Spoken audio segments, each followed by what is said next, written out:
안녕하십니까. 이번에 신입생 교육을 맡게 된 이형석 교수라고 합니다. 첫 번째로 우리 원광대학교에 입학을 해주신 신입생 여러분들 대단히 환영하는 바입니다. 여러분들이 하고자 하는 전공을 잘 배우셔가지고 앞으로 취업이나 여러분 장래에 많은 도움이 되고 밝은 미래가 열리기를 진심으로 기원합니다. 오늘 제가 여러분들하고 1시간 동안 해야 할 얘기는 법에 대한 얘기를 좀 해보고자 합니다. 지금 우리나라에서 통용되고 있는 법은 대략 4,400개 정도가 됩니다. 이 4,400개 정도 되는 법 중에서 신입생 여러분들이 4년 동안 대학교에 다니면서 알아야 할 법을 대략 5가지 정도로 제가 정리를 해봤습니다. 첫 번째로는 약속을 잘 지키는 것에 대해서 이야기를 해봤고요. 두 번째로는 지금 여러분들이 많이 사용하고 있는 신용카드, 체크카드를 사용하는 법에 대해서 한번 알아보도록 하겠습니다. 그리고 세 번째로는 여러분들이 집에서 사용하지 않는 물건이나 쓸모가 없는 물건들을 중고 거래 사이트를 이용해 가지고 많이 거래를 하고 있는데 이 거래를 할 시에 어떠한 점을 유의해야 하는지에 대해서 좀 알아보겠습니다. 그리고 네 번째로는 대학생활을 할 때 사회 경험을 쌓기 위해서 대학교 인근에 있는 상가나 아니면 여러분들이 거주하고 있는 지역에서 아르바이트를 하는 경우가 종종 있습니다. 이 아르바이트를 할 때 법적으로 어떤 유의사항을 지켜야 하는지 그리고 어떠한 사항을 알아야 하는지에 대해서 한번 알아보도록 하겠습니다. 그리고 다섯 번째로는 우리가 대학교에서 공부도 하고 교수님께 학점을 받아야 하는데 이 학점에 관해 가지고 어떤 법적인 문제가 있는지에 대해서 재밌게 한번 알아보는 시간을 가져보겠습니다. 네, 첫 번째로는 약속을 잘 지키자는 말을 말씀드리고 싶습니다. 우리는 살면서 많은 사람들과 약속을 하고 있습니다. 그런데 이 약속을 법적으로 표현하면 계약이라고 합니다. 계약이라는 것은 크게 두 가지가 있는데 말로 하는 것을 구두계약이라고 하고요. 그 다음에 문서로 하는 것을 서면계약이라고 합니다. 우리가 하고 있는 많은 계약들은 대부분 말로 하고 있는데 예를 들어서 오늘 수업이 끝나고 6시에 학교 앞에 있는 PC방에서 만나자고 약속을 합니다.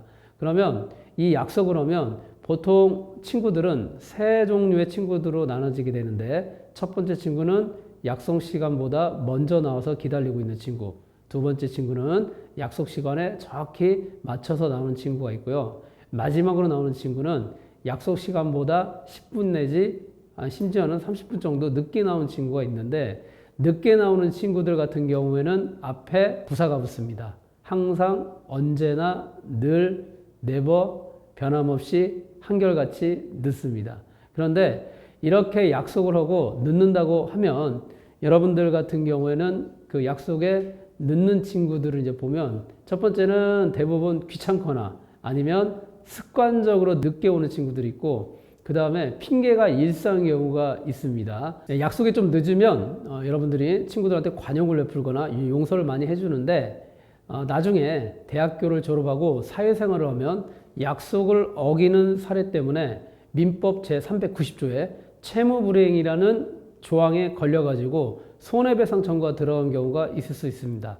예를 들어가지고 여러분들이 어떤 회사에 회사원으로 취업을 했는데 사장님께서 옆에 회사 사장님한테 100억짜리 계약서를 받아오라고 업무 지시를 합니다.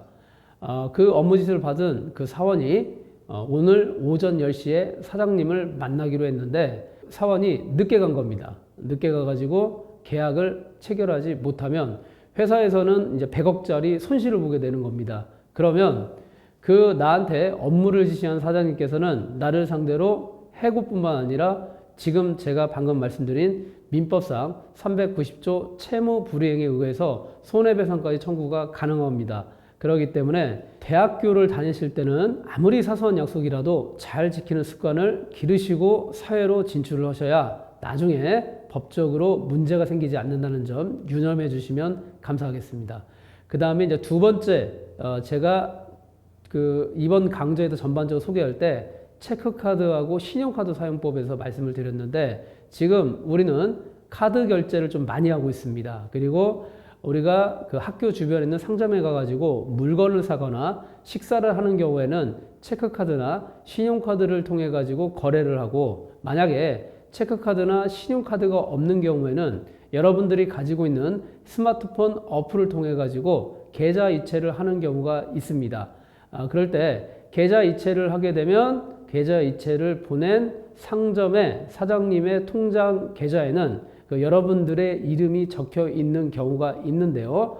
이제는 단순하게 계좌 이체를 할 때 내 이름만 남기고 계좌 이체를 하는 것보다는 내 이름 적고 그 옆에다 그 거래의 내용을 반드시 명기를 해야 합니다. 예를 들어 가지고 내가 그 대학로 앞에 있는 식당에 가가지고 식사를 했는데 계좌 이체로 식사비를 지불을 할 상황이 생기면 내 이름을 입력을 하고 그 옆에다 식사비, 심지어는 포장마차에서 내가 붕어빵을 사 먹었는데 그 붕어빵의 비용을 그 계좌 이체로 하는 경우에는 내 이름과 옆에 붕어빵 비용, 이런 식으로 반드시 근거를 남길 필요가 있습니다. 그 이유는 뭐냐면 한 가지 사례를 말씀드리는데, A라는 사람이 B라는 사람한테 1억 원을 빌려준 적이 있는데, 과거에는 돈을 빌려줄 때는 차용증이라는 것을 많이 써주고 돈을 빌려준 적이 많은데, 요즘은 차용증을 쓰기보다는 계좌 이체를 많이 하기 때문에 차용증 대신 계좌 이체를 통해 가지고 돈을 빌려주면 그 거래 내역이 남게 되어 있습니다. 그래서 차용증이라는 것을 잘 안 쓰게 되고 계좌 이체를 하는 방법이 많이 있는데, 자, 문제는 A가 B한테 1억을 빌려줬는데 B가 돈을 갚지 않는 경우가 생깁니다. 그러면 A는 통장 거래 내역을 들고 가가지고 너 언제 돈을 빌려갔는데 왜 갚지 않느냐, 돈을 갚아라고 얘기를 하는 겁니다. 그럼 B는 뭐라고 하냐, A한테 당신이 나한테 1억을 계좌로 이체를 했는데 그 이체한 비용이 돈을 빌려준 것인지 나한테 물건을 가져가 가지고 물건값을 준 것인지 그냥 선의로 준 것인지에 대해서 근거가 있냐라고 법정에서 다퉈본 적이 있습니다. 그렇기 때문에 그런 경우는 A는 B한테 빌려준 돈을 받기가 곤란한 상황이 생기는 겁니다. 자, 다시 우리 상황으로 가게 된다면, 자, 내가 식당에서 식사를 하고 10,000원을 이체를 했는데, 만약에 식당 주인이 당신이 나한테 10,000원을 이체를 했는데 식사비가 아니라 그냥 나한테 준 거에 불과하다고 주장을 하면, 나는 결과적으로 식사비를 냈음에도 불구하고 식당 주인이 식사비를 받지 않았다고 주장을 하면 나는 식사비를 지불하지 않는 것이 되는 겁니다. 그래가지고 계좌 이체를 할 때는 소액이 됐든지 아니면 큰 금액이 됐든지 이름 옆에다 그 결제 대금을 반드시 그 이체 기록에 남길 필요가 있다고 알아두시면 좋을 것 같습니다. 그 다음에 제가 다시 강조합니다. 금전거래는 계좌이체로 통장에 근거를 반드시 남길 필요가 있고요. 계좌이체 시 성명 옆에 돈을 보내는 목적을 명시하면 아주 안전한 거래, 그 다음에 법적으로 문제가 생기지 않는 거래가 될 것이라는 것 유념해 두시면 좋을 것 같습니다. 그 다음에는 여러분들이 보통 엄카, 법카 이런 걸 많이 들어보셨죠? 여러분들이 보통 신용카드나 체크카드를 많이 쓰는데 엄마 카드 많이 쓰고 계시죠? 그런데 이제는 성인이 됐기 때문에 엄마 카드는 쓰시면 안 됩니다. 자, 왜 그러냐면 신용카드, 즉 여러분이 대학을 입학하면 어머님이나 아버님께서 어머님, 아버님 명의로 된 신용카드를 줄 겁니다. 그리고 쓰고 싶은데 쓰고 나한테 얘기를 좀 해라 라고 하는데 이거 자체가 위법입니다. 왜 그러냐면 신용카드나 특히 체크 같은 경우에는 그 발급하는 카드사나 은행이 나의 신용을 보고 그 체크카드나 신용카드를 발급을 해주는 겁니다. 그래가지고 그 사용자는 그 발급을 해준 당사자만 사용하게 돼 있고, 그 외에 아무리 가족이라 할지라도 다른 사람한테 빌려주거나 대여를 하는 경우에는 불법 행위가 되는 겁니다. 그래가지고 이제 여러분이 대학생이 됐기 때문에 신용카드는 발급이 안 될 겁니다. 여러분들이 아직 경제적인 능력이 안 되기 때문에 신용카드 발급은 안 되고 체크카드는 발급이 될 건데, 혹시 엄마 거 신용카드를 쓰는 경우에는 어머님한테 돌려주시고 본인이 은행에 가가지고 본인 명의로 체크카드를 발급하신 다음에 사용을 해야만 나중에 법적으로 문제가 되지 않습니다. 어떤 문제가 있냐? 자, 내가 어머님께서 발급해주는 엄카를 들고 다니면서 썼습니다. 자, 그런데 그 신용카드를 분실을 했습니다. 그 분실한 신용카드를 어떤 사람이 주워가지고 막 쓰고 다니는데 자기는 어머님이 발급해준 신용카드를 내 거라고 생각하고 그것을 경찰서나 검찰에 신고를 하는 겁니다. 그럼 신고를 하면 그 기록이 신용카드 회사로 넘어가게 되고 신용카드 같은 경우에는 나는 그 학생한테 발급한 게 아니고 어머님 명의로 발급해준 신용카드인데 왜 당신이 마음대로 쓰고 다니냐라고 해가지고 그 금융거래 관련된 법률에 위반이 돼가지고 처벌받은 케이스가 있습니다.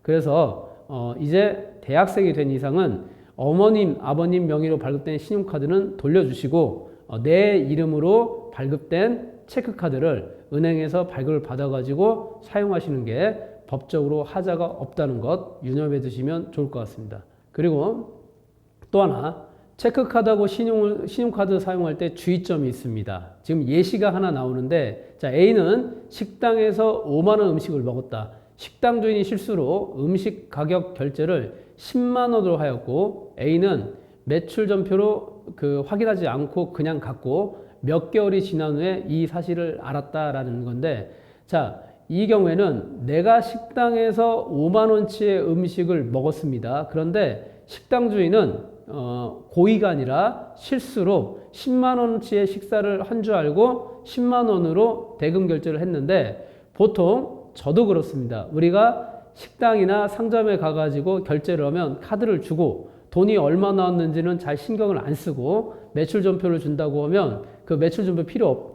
없다고 해가지고 안 받는 경우가 많이 있는데, 이 경우 내가 실제 지불할 금액보다 많이 나왔고 이게 많이 나온지를 몇 달 뒤에 알았다고 하면 그 상점이나 식당에 가가지고 그 돈을 되돌려 받을 수 있냐? 되돌려 받기가 굉장히 어렵습니다. 자, 왜 그러냐면 만약에 식당이나 상점 주인이 내가 먹었던 음식값이나 내가 샀던 가격보다 그 두세 배의 가격을 더 받으려고 고의로 고액을 결제했으면 분명히 사기죄로 처벌받을 수가 있는데, 식당 주인이 음식값을 잘못 입력을 해가지고 매출 전표가 잘못 나왔고 나는 확인을 안 했다고 하면 그것은 오롯이 법적으로 신용카드를 제출한 고객한테 책임을 지게 되어 있습니다. 그 이유는 바로 뭐냐면 우리가 신용카드를 사용한 다음에 그 매출을 확인할 의무는 식당 주인이나 상점 주인한테 있는 게 아니라 그 카드를 사용한 사용 명의자한테 있다고 보시면 될 것 같습니다. 그러기 때문에 여러분들이 아무리 귀찮고 그 다음에 쓰레기가 발생한다고 해서 매출 전표를 안 받는 경우가 있는데 앞으로 그러시면 안 됩니다. 100원짜리를 사가지고 100원짜리를 신용카드 결제를 했으면 매출 전표를 반드시 확인을 하고 결제를 꼼꼼히 챙겨볼 필요는 있다라는 것 강조하고 있습니다. 자, 그래가지고 다시 정리하자면 첫 번째, 엄마 거, 아빠 거, 엄카, 아카는 앞으로 사용하지 마시고 본인 명의의 체크카드를 사용할 것. 그리고 두 번째, 신용카드나 체크카드를 사용한 다음에는 그 내가 먹었던 대금과 결제 금액이 같은지를 반드시 확인하는 습관을 기르셨으면 좋을 것 같습니다. 자, 여러분들도 많이 이용해 보셨죠? 지금 중고 거래를 할 수 있는 사이트가 굉장히 활성화가 되어 있습니다. 이 중고거래 사이트라는 것은 내가 가지고 있는 물건 중에 필요가 없거나 아니면 효용이 다 해가지고 내가 가지고 있을 필요가 없는 물건들을 그 자유롭게 계약을 해가지고 이제 팔고 돈을 받는 그 사이트라고 보시면 되는데, 일단 법적으로는 사람이 계약을 하는 것은 자유입니다. 이 법적으로 보장된 계약은 첫 번째가 계약 체결의 자유라는 게 있습니다. 이것은 내가 계약을 할 것인지 말 것인지. 두 번째는 계약 상대의 자유입니다. 누구와 계약을 할 것인지. 그 다음에 계약 내용의 자유인데 어떤 계약? 뭐 금전 계약이 됐든지 물건을 파는 계약이 됐든지 부동산을 사고 파는 계약이 됐든지 그 계약의 내용은 자유고 계약의 방식도 자유라고 보시면 되는데, 문제는 이런 자유를 너무나 많이 보장하게 되면 문제가 생길 수가 있습니다. 예를 들어 가지고 내가 계약의 자유가 있다고 해가지고 마약을 사고 팔면 안 되는 겁니다. 그리고 내가 계약의 자유가 있다고 해가지고 내 장기를 맘대로 꺼내서 팔면 안 됩니다. 내가 계약의 자유가 있다고 해가지고 노예 계약을 맺거나 사람을 사고 파는 인신매매 계약을 하면 안 되는 겁니다. 그만큼 계약이라는 것은 자유지만 이 규제는 어느 정도 받고 있다고 보시면 될 것 같은데, 중고거래 사이트를 통해 가지고 물건을 거래할 때도 어떠한 물건을 취급하거나 계약을 하면 처벌받는 물건들이 있습니다. 이것도 여러분한테 필요한 내용이기 때문에 몇 가지 샘플을 제가 말씀을 드리도록 하겠습니다. 화면을 보시면 지금 나오는 6개 그림이 중고 사이트에서도 거래가 안 되는 품목들에 대해서 나와 있는데요. 여기 첫 번째 보이는 화면이 액상 담배입니다. 그리고 옆에 있는 화면이 그냥 일반적으로 편의점이나 상점에 팔고 있는 연초 담배인데, 이 두 가지는 판매가 안 됩니다. 그 이유는 바로 뭐냐면, 액상 담배가 됐든지 연초 담배가 됐든지 이것을 판매를 하려면 대한민국 담배인상공사나 대한민국 경제부처에서 담배 판매 허가를 받은 사람만이 담배를 팔도록 돼 있습니다. 내가 예를 들어서 담배를 선물을 받았는데 내가 금연을 할 계획이 있거나 담배 자체를 아예 피우지 않기 때문에 다른 사람한테 판매를 할 수 있다고 생각을 하시는데, 이 담배를 허가받지 않는 사람이 판매를 하는 경우는 처벌을 하게 되어 있습니다. 그래서 이 담배 같은 경우는 판매를 하면 안 되는데 예외는 있습니다. 요즘 나오는 전자담배 자체는 판매가 안 되지만 전자담배나 액상담배를 필 수 있는 전자기기는 중고거래가 가능합니다. 그렇기 때문에 이것은 잘 알아두시면 좋을 것 같고요. 그 다음에 두 번째 보이는 것이 샘플 화장품입니다. 샘플 화장품 같은 경우는 특히 여학생분들은 화장품을 사거나 거래를 하는 경우에는 그 화장품을 판매하는 분들이 호의로 많이 주긴 하는데, 나는 이제 필요가 없기 때문에 중고 사이트에 올려가지고 파는 경우가 있는데, 샘플 화장품은 판매가 금지되어 있습니다. 금지된 이유는 바로 뭐냐면, 보통 화장품 같은 경우는 유통기간이 표시가 되어 있는데 샘플 화장품 자체는 유통기간 표시가 되어 있지 않습니다. 그리고 이게 기본적으로 화학물질이다 보니까 유통과정을 엄격하게 통제를 하고 있습니다. 그렇기 때문에 샘플 화장품은 중고거래로 안 된다는 걸 알아두시면 되고, 그 옆에 보시면 우리가 알고 있는 반려동물입니다. 반려동물 같은 경우가 있는데, 예를 들어서 우리 집에서 내가 강아지하고 고양이를 키우고 있는데 새끼를 낳습니다. 근데 그 많은 새끼를 키울 수가 없기 때문에 다른 사람한테 그냥 무상으로 주는 분양은 가능합니다. 그런데 이것을 중고 사이트를 통해 가지고 반려동물의 새끼 아니면 반려동물 자체를 판매를 하는 행위는 법적으로 금지가 되어 있습니다. 반려동물을 판매를 하거나 아니면 분양을 하는 것은 허가된 업자만이 할 수 있기 때문에 법으로 규제를 하고 있습니다. 그렇기 때문에 반려동물은 중고 사이트를 통해 가지고 매매를 하면 안 된다는 것 알아두시면 좋을 것 같습니다. 그 다음에 세 번째 보시면 지역 상품권이 나와 있습니다. 지역 상품권 같은 경우는 내가 전통시장이나 지역에 있는 상점에서 사용할 수 있는 정통 상품권을 받았습니다. 그런데 내가 필요가 없어 가지고 옆에 있는 친구한테 팔거나 아니면 중고 사이트에다 올리게 되면 이것도 금지가 되어 있습니다. 그 이유는 특히 지역에서 발행된 지역 상품권 같은 경우는 지역에 있는 지역 주민이 낸 세금으로 할인을 해가지고 판매를 하고 있기 때문에 그 상품권을 구매한 사람이 직접 사용을 해야지 다른 사람한테 판매를 통해 가지고 이득을 취하는 것은 국세법상 엄격히 금지하고 있고, 그 다음에 지역 상품권이란 것은 어려운 지역 경제를 살리고 그 다음에 지역에 있는 소상공인을 보호하기 위해서 만든 상품권이기 때문에 지역 상품권 매매를 그냥 방치를 하게 된다면 지역 경제에 심각한 타격을 받게 됩니다. 그래가지고 지역 상품권 같은 경우는 중고 사이트를 통해서 거래가 안 된다는 사실을 알아두시면 좋을 것 같습니다. 그리고 맨 하단에 의약품이 있습니다.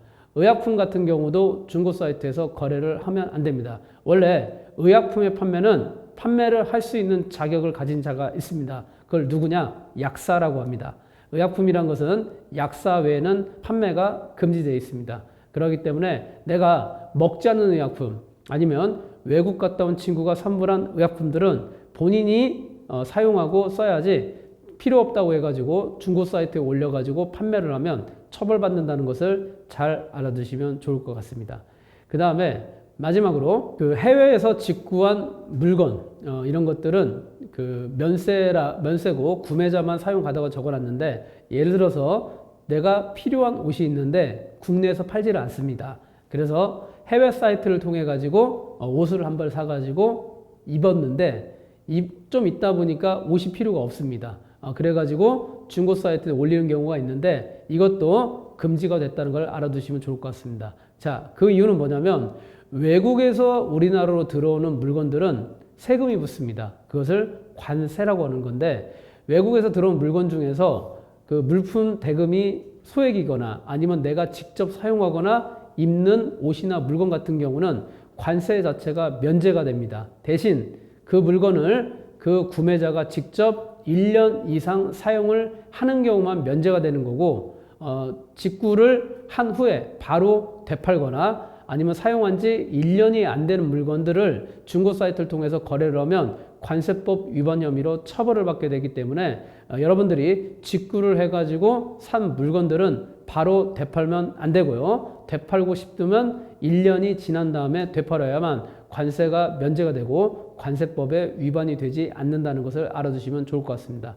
그리고 직구를 하는 것 중에 가장 많이 직구가 이루어진 것은 바로 전자기기입니다. 우리 대학생 여러분들 태블릿 PC나 노트북, 그 다음에 헤드폰 같은 경우를 그 직구를 통해 가지고 많이 사용하고 있는데, 자, 이것도 바로 되팔면 안 되고요. 1년 이상 사용 후에 중고 거래는 가능하고, 만약에 내가 직구를 한 다음에 바로 되팔거나 사용한 지 1년이 안 된 물건을 중고 사이트에 올려가지고 거래를 하는 경우에는 이때는 전파법 위반으로 처벌받을 수가 있습니다. 그래서 전자기기를 직구한 경우에도 1년 이상 사용하고 중고 사이트에 올리면 좋을 것 같습니다. 자, 지금까지 제가 말한 것은 무조건 물건 거래가 안 된다는 개념으로 이해하시면 안 되고요. 판매, 즉 일정한 금전이나 다른 물건을 받고 다른 사람한테 넘기는 매매만 금지하는 것이지 그냥 주는 것은 상관이 없습니다. 예를 들어가지고 내가 샘플 화장품을 받았는데 필요가 없기 때문에 옆에 있는 친구에 그냥 준다든가 아니면 내가 담배가 들어왔는데 금연 계획이 있어서 담배를 안 피우겠다고 하면 옆에 있는 친구나 가족한테 그냥 무상으로 주는 것은 가능합니다. 그런데 무상으로도 주면 안 되는 물건이 약입니다. 의약품 같은 경우는 본인한테 처방된 의약품, 그 다음에 본인이 구매한 의약품 같은 경우는 오로지 약사만이 그것을 거래할 자격이 있기 때문에 더 이상 사용하지 않거나 필요가 없는 의약품 같은 경우에는 무상으로 친구나 동료한테 주지 마시고 약국에 가지고 약사를 통해 가지고 폐기하는 것이 바람직하다는 것만 알아두시면 좋을 것 같습니다. 자, 이번에는 그 아르바이트에 대해서 한번 알아보도록 하겠습니다. 자, 여러분들이 대학생이 되면 사회적으로는 예비 사회인이 됩니다. 앞으로 대학을 졸업한 이후에 직장을 잡아야 하는데 직장을 잡기 전에 사회 경험을 쌓는 것도 중요하고 대학교 4년 동안 사회 경험을 쌓는 것만큼 중요한 것도 없다고 생각합니다. 여러분들이 사회 경험을 쌓기 위해 가지고 대학가 주변에 있는 상점이나 아니면 그 국가에서 제공하는 인턴, 그 다음에 근로사업에 많이 관심을 가지고 그 사업에 참여하는 경우가 많이 있는데 이 경우에 어떤 법적인 주의점이 있는지에서 한번 말씀해 보겠습니다. 일단 첫 번째가 이제 근로계약 맺기가 화면에 나올 건데요. 일단 우리가 계약서를 쓰라는 말은 법에는 없습니다. 우리가 늘 계약서는 많이 듣고 뭐 구두계약, 서명계약, 그 다음에 부동산 매매계약, 계약이라는 말도 많이 듣고 계약서라는 문서에 사인하는 장면도 영화나 드라마에 많이 나오고 일상생활을 통해서도 계약서가 많이 있는데 재밌게도 법에서는 계약서를 쓰라는 규정은 존재하지 않습니다. 그런데 단 하나의 법에는 계약서를 반드시 쓰라고 규정이 나와 있는데 그게 바로 근로계약서입니다. 근로기준법을 보면 근로자는 사용자, 우리가 보통 사장님이라고 하는데 이 사용자하고 근로자는 근로 제공과 그 다음에 임금 지급에 대해 가지고 근로계약서를 반드시 작성을 하도록 법에 명시가 되어 있습니다. 만약에 여러분들이 대학교 인근에 있는 상점에 가가지고 아르바이트를 하려고 찾아갔는데 이 사장님하고 근로 조건, 즉 근로 시간하고 휴식 시간, 휴무일 이것을 상담을 하고 그 다음에 두 번째로는 임금에 대해서 상담을 하게 될 겁니다. 그러면 이 근로 조건과 임금에 대해서 상담을 하면 그 말로만 끝내지 마시고 근로계약서를 반드시 작성을 해야 합니다. 만약에 근로계약서를 작성을 거부하거나 그 사용자가 근로계약서 작성 자체를 아예 하지 않았다고 하면 그 자체가 근로기준법 위반이 되기 때문에 근로계약서를 반드시 작성하는 것이 좋다고 보시면 될 것 같습니다. 그 다음에 만약에 계약서를 거부하면 일단은 그 상점에서는 일하지 않는 것이 좋을 것 같고요. 근데 만약에 내가 꼭 그 상점에서 일하고 싶거나 그 회사에서 꼭 인턴을 하고 싶다고 하면 이때는 레퍼런스 체크라고 하는데 평판 체크를 필수적으로 할 필요는 있습니다. 왜 그러냐면 내가 꼭 일하고 싶은 그 상점이나 회사가 있는데 이곳에는 근로계약서를 이제 사용하는 것을 거부하는 겁니다. 이런 경우에는 주변에 있는 그 전에 일을 했던 동료나 선배 아니면 주변 분들한테 저 회사나 저 상점이 어떤지를 레퍼런스 체크를 반드시 해가지고 내가 갈 수 있는지 아니면 정당하게 일을 하고 정당한 급여를 받을 수 있는지에서 한번 알아본 다음에 그래도 근로계약서를 작성하자고 얘기를 하는 게 좋고 끝까지 거부를 하는 경우에는 여러분들이 가지고 있는 스마트폰을 통해 가지고 녹음을 할 필요가 있고요. 두 번째로는 그 상점이나 회사에서 일을 할 때는 그냥 일을 하는 것이 아니고요. 여러분들 다이어리나 스마트폰 스케줄러를 통해 가지고 내가 몇 시에 출근하고 몇 시에 퇴근했고 그날 어떤 일을 했는지에 대해서 반드시 꼼꼼하게 기록할 필요가 있다는 겁니다. 그 이유는 어떤 A라는 학생이 대학로에 있는 옷가게에서 일을 했는데 옷가게 사장님이 근로계약서를 쓰지 않고 최저임금은 반드시 주겠다. 그리고 근무 시간은 저녁 5시부터 밤 10시까지 하는 걸로 하고 더 하게 된다면 추가 수당을 주겠다고 말로 약속을 한 것입니다. 그래서 A라는 대학생은 그 사장님의 말을 믿고 그 옷가게에서 근로를 했는데 5시부터 10시까지 일을 하고 손님이 많은 경우에는 새벽 1시까지 일을 했던 겁니다.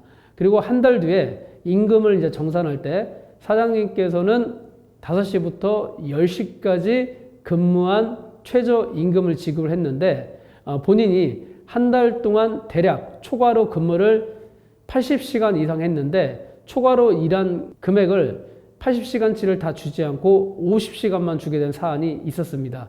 저한테 찾아온 학생인데 문제는 본인이 초과로 이제 근무한 것이 CCTV 기록이라도 있었으면 좋겠는데 그 옷가게에서는 CCTV 자체가 없었습니다. 그리고 그 학생이 일을 했을 때 초과로 근무한 기록 자체가 아예 없었기 때문에 그 초과로 근무한 그 수당에 대해서 받기가 굉장히 곤란한 사례가 발생한 적이 있습니다. 자, 그러기 때문에 이런 경우를 대비해 가지고 주의사항을 다시 한번 정리하면 첫 번째, 계약서를 반드시 작성하자. 그리고 두 번째는 내가 계약서 작성을 거부를 하는데 내가 그곳에서 꼭 일을 하고 싶다고 하면 레퍼런스 체크, 즉 평판 체크를 주변 사람들을 통해서 반드시 하자. 그리고 세 번째, 내가 일을 할 경우에는 그 근로 계약과 조건에 대한 녹음을 반드시 해놓고 내가 일을 한 날, 즉 출근 시간, 퇴근 시간, 그 다음에 그날 한 일, 그리고 추가로 더 일한 거에 대해서는 반드시 스마트폰 스케줄러나 본인의 다이어리에 반드시 작성하는 것이 좋다라고 보시면 될 것 같습니다.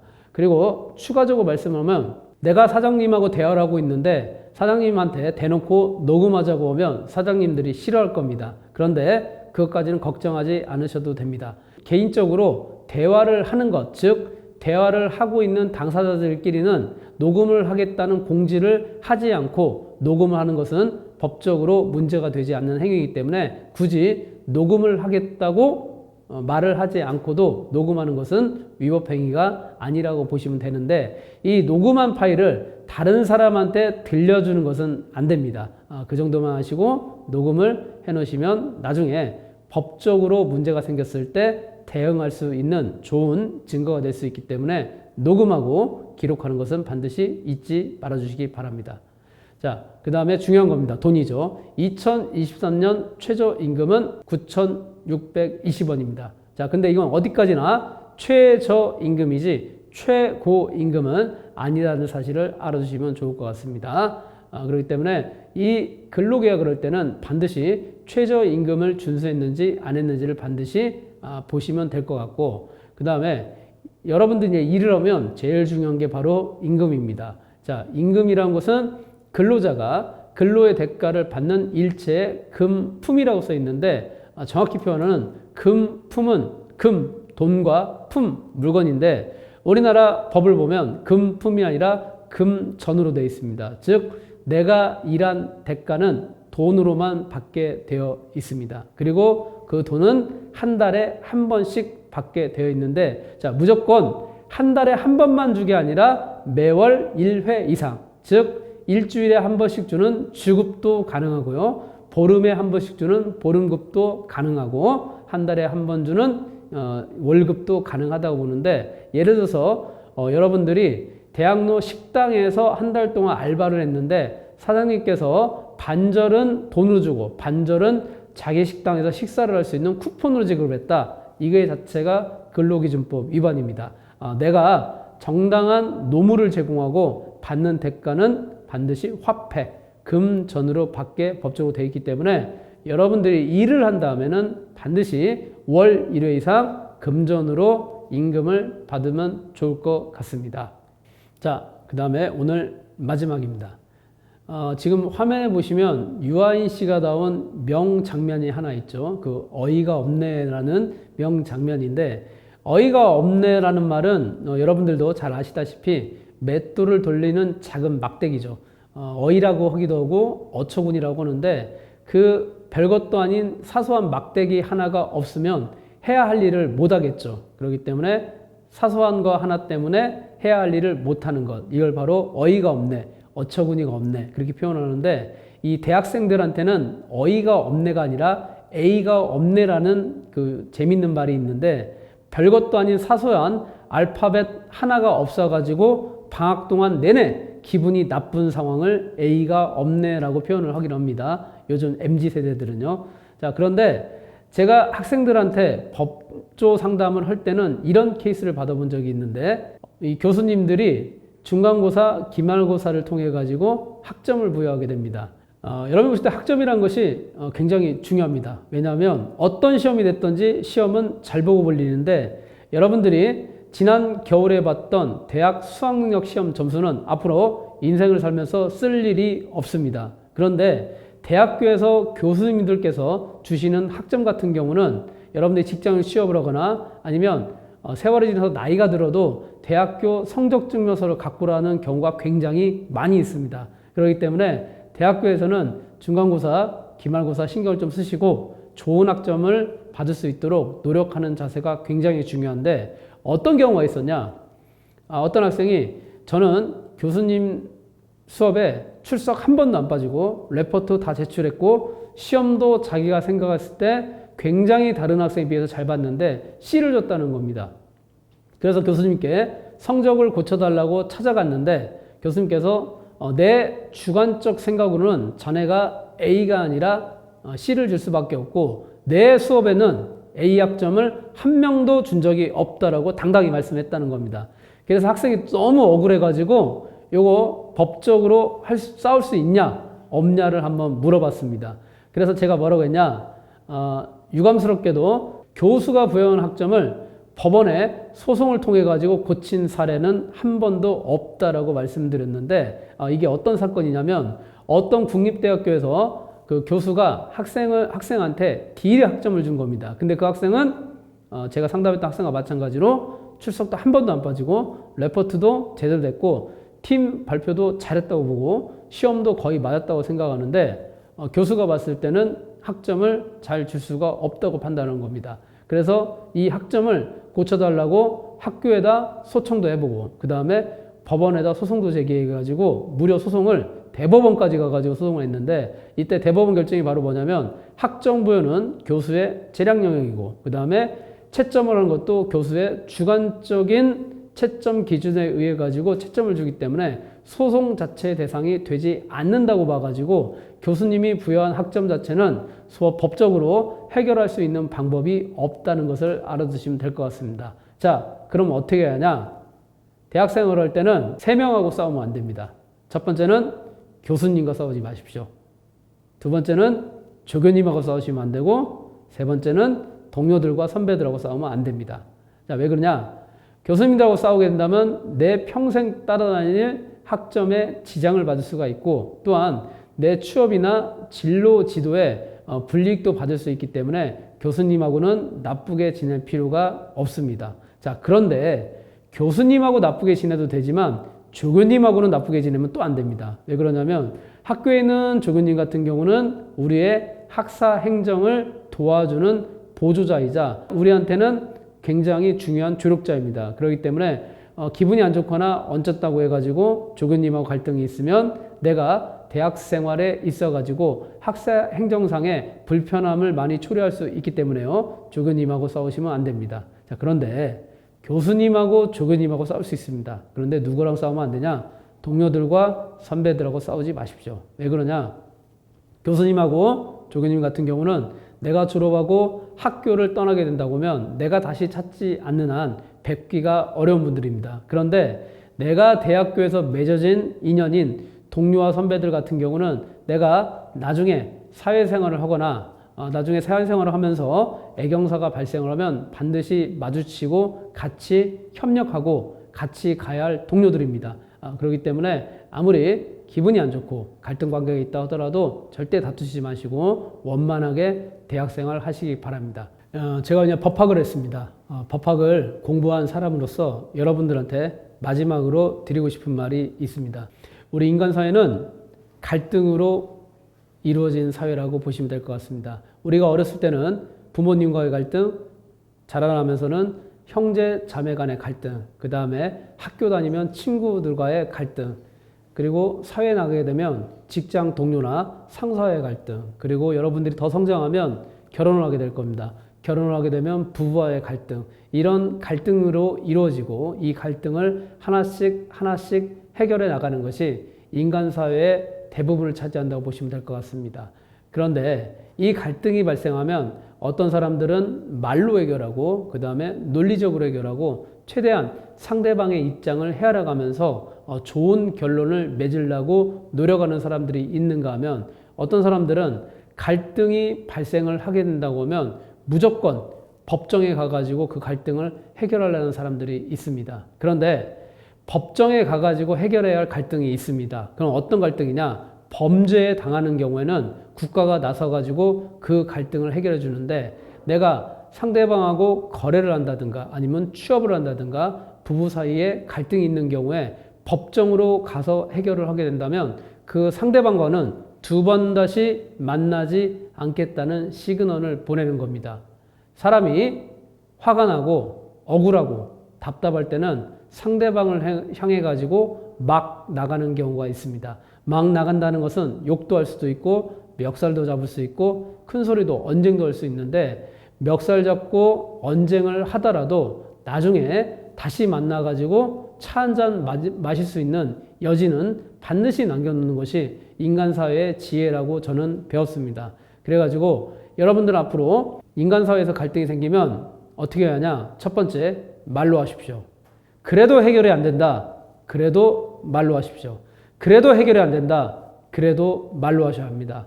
이 법정에 간다는 것은 갈등을 해결할 수 있는 논리나 방법이 전혀 없는 성숙하지 못한 인간의 모습입니다. 그렇기 때문에 여러분들도 앞으로 갈등이 생기면 말로 논리적으로 상대방을 배려하면서 갈등을 해결할 수 있는 그런 기술들을 대학교에서 길러주시기 바랍니다. 앞으로 여러분들이 원광대학교에서 하는 4년 동안 행복하고 아름다운 청춘의 시절을 보내시기를 진심으로 응원하는 바입니다. 지금까지 이영석 교수였습니다. 감사합니다.